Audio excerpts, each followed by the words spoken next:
communication. And also a long-time colleague of Jess. Sorry, I said long with too much emphasis. Thank you. It's all true. 34 and a half years I've been there for all of them, right? It's great to be here, to be able to speak and share a few comments along with many of the rest of you. I've been trying to edit a little bit as you went, so as not to repeat things which others have said. I have no idea how this will play out, but we'll just see how it goes. Because so many of Jenny's strengths are so well known to many of us. And I think what I want to do is to just say very briefly that Jenny's role beyond communication and on campus has been so significant in so many ways. And a lot of the specifics have been mentioned. I think one that wasn't really highlighted perhaps in this role on teaching effectiveness evaluation and contributing to Barbara Lee's work.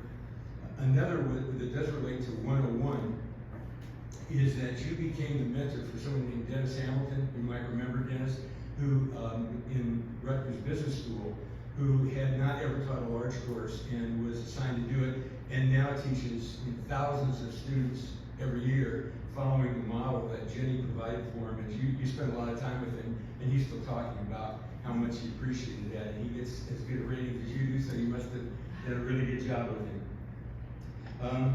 I think, thinking a little bit more about the role of chair, so I have a slightly different view of that, some of that than Karen presented, which it may be a function of what offices we were in at the time.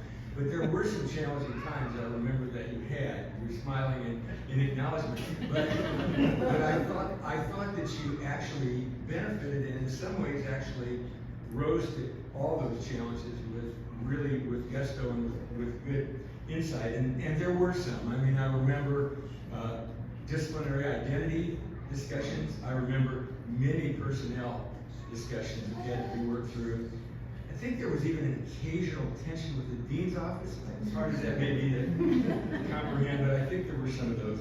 And you did a wonderful job with all those, and you did, as you usually do, you addressed them in a thoughtful, calm, sensitive way, with ability to really take account of people's feelings and always focus on relationships. Not something we're always all able to do in our chair roles. I might speak for myself there. You did a marvelous job and were a great role model. Even though it wasn't all maybe exactly to your liking, you did a marvelous job. You also, as someone did mention, you led a significant way forward with the publication you did on transitions into and out of the chair role, and at a time when that wasn't very popular.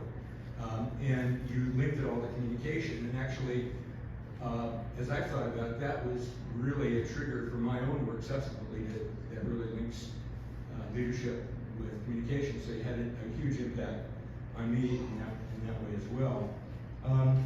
So I want to say a little bit about scholarship, a very little bit, because so much has been said already. I want to comment on certainly one of the most classic studies that I'm aware of, and this has to do with interaction at family events, most notably Thanksgiving, okay? And this very influential for the field over the years, but also extremely influential for all of us that heard about your work. And I would credit you with removing all spot names from my presence at every Thanksgiving meal. The little that was left, Donald Trump gets credit for it.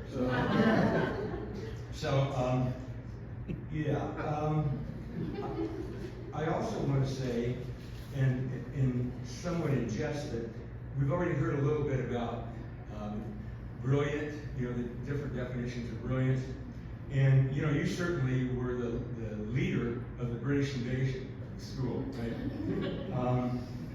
And so there was always your wonderful accent and your style, which was always effective, and I think many of us loved it. I certainly still love it. How could you disagree with something so brilliantly articulated with a wonderful British accent? In fact, with my car now, I was able to program the GPS with an accent just like yours. It's like you're always with me there. One of my favorite takeaways along the same lines relates to the word indeed. Indeed, okay?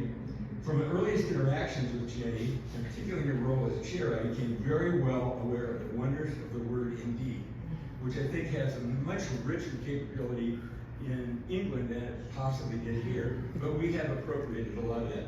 So the first time I ever heard the word indeed used, maybe a one-word response to an email I wrote, and I thought, okay, this is great, because that is meaning that's true, and I agree. So that was wonderful. But then over time I learned that wasn't necessarily what it had to mean, because sometimes it meant I understand what you're saying.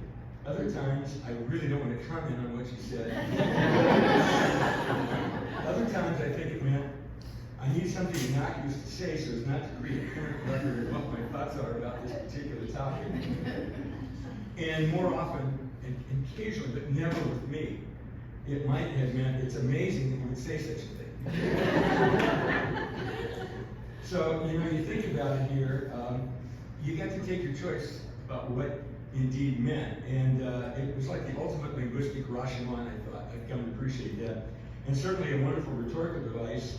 And I'm thinking that it could be the basis for a publication that sort of parallels the So-O publications in the future. See? So anyway,